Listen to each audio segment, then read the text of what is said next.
This shoe right here is the new Hoka Cielo X1. And it seems like the Alpha Fly and the Prime X have had a baby together, and it would be this shoe. Is it comparable? Is it even better? Let's find out.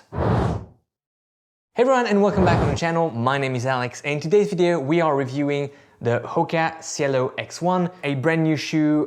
Two shoes in the past were called Cielo something, the Cielo Fly X Spike that was released last year, and it's gonna come back this year, let's say. I've had a chance to run in it. It's actually super good. And the Cielo Road, a modern racing flat with PBA, close to the ground, 2mm drop, very, very good as well in 2023. And now we have the Cielo X1, a beefed up, super crazy shoe from Hoka. The upper on this shoe is very special, actually. The texture of the material, maybe you can hear the sound. It has those waves and those lines of material. The forefoot here is super rigid, and it actually creates some sort of cup on top of your forefoot. Not super pleasant, and there's too much volume here in the forefoot for me. But if you have wider toes, wider feet, and you need more volume, this is definitely a shoe that will provide you with that volume. The tongue is a gusseted, asymmetrical tongue that Hoka says provides you with a good lockdown. I usually don't like stretchy, neat tongues.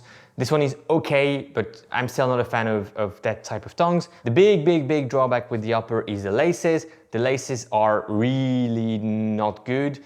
They're unlacing, and overall they're just not pleasant. Even touching them, they feel, plasticky and cheap, and they're very rigid. Even if Hoka claimed those laces were making any runner 10 seconds faster per kilometer, I wouldn't want to have them on my pair of shoes. Well, I think so, at least. The heel cup is also not ideal, if I'm being honest. It's a bit irritating for me, mostly when walking or running at slow paces. I don't feel it so much at faster paces.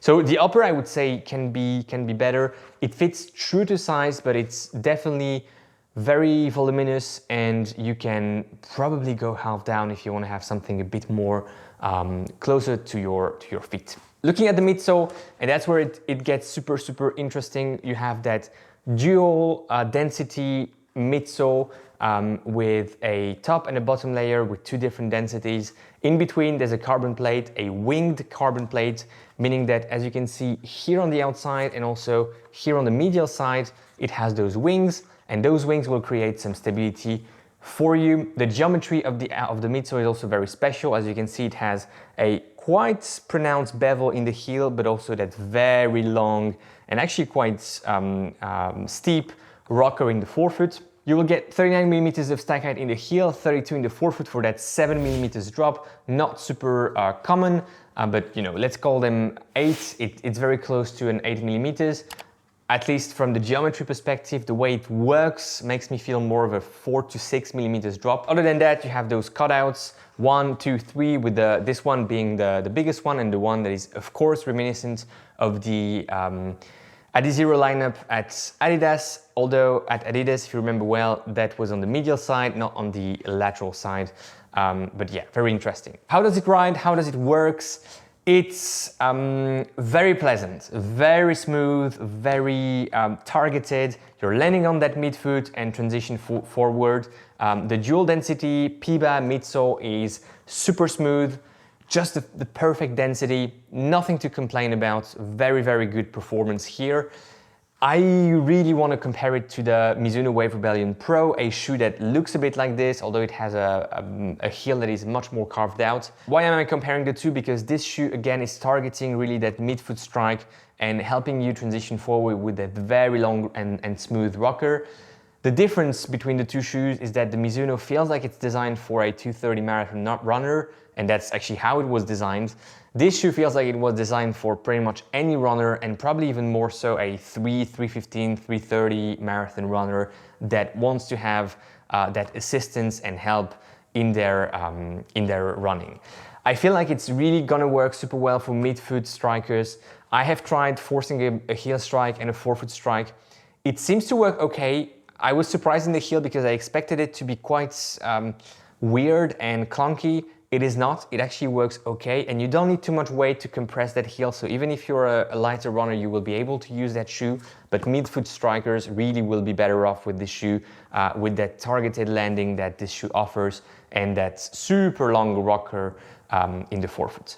Very interesting. Also, geometry. If I play like this, you can see that the shoe, when it lands in the heel, doesn't go in both directions. It basically really goes on the lateral and not medial. It is super controlled, and I think that geometry is very nicely executed on this shoe. You have basically a stable shoe, at least in the design of the geometry of the midsole. For me, it lacks stability because of the upper and the lack of a good lockdown, and therefore I had some movement inside of that upper, which I think is a bummer, because otherwise that would have been a very solid score as well on the stability side of things. Outsole, nothing to complain about. I think there's actually maybe a bit too much coverage, so durability should be okay. And when I say too much coverage, that's because it's adding weight, and this shoe is very heavy in my size US 11. It's a 290-gram shoe, so really more comparable in terms of weight to the Adidas Prime X. The Alphafly 3 being at 241 grams in my size US 11, and even 221 in a size US 10.5, which really, makes this shoe a bit too heavy, I think, to be super competitive against the likes of an Alphafly. I know Hoka, I can imagine at least Hoka had in mind the Alphafly or that specific market when they launched this shoe. But yeah, nevertheless, I think it's interesting to have this option at Hoka now on top of the Rocket X2, a bit like a Vaporfly, Alphafly thing. Let me know in the comments if you want to have a comparison between the Rocket X2 and this shoe. Let me also know if you want to have a comparison between this shoe and other shoes. Any questions in the comments? This was just a first impression video. I only have a couple of runs on this shoe, so I will definitely update you on the performance of this shoe in the future. We didn't mention the price point. I think it's $300. So Alphafly price, but I would say with a, not far away from the Alphafly performance, but not there yet. So yeah, I would call this more, for me, a long run shoe or a fun marathon shoe, but I probably wouldn't try to get any sort of top performance in this shoe, at least from what I can tell after, like I said, a couple of runs. Enjoy your run today, enjoy your ride, and go beyond your limits. I'll see you in the next one, and right here you will have the link to the review of the Hoka Rocket X2. Thanks a lot for watching. Bye-bye.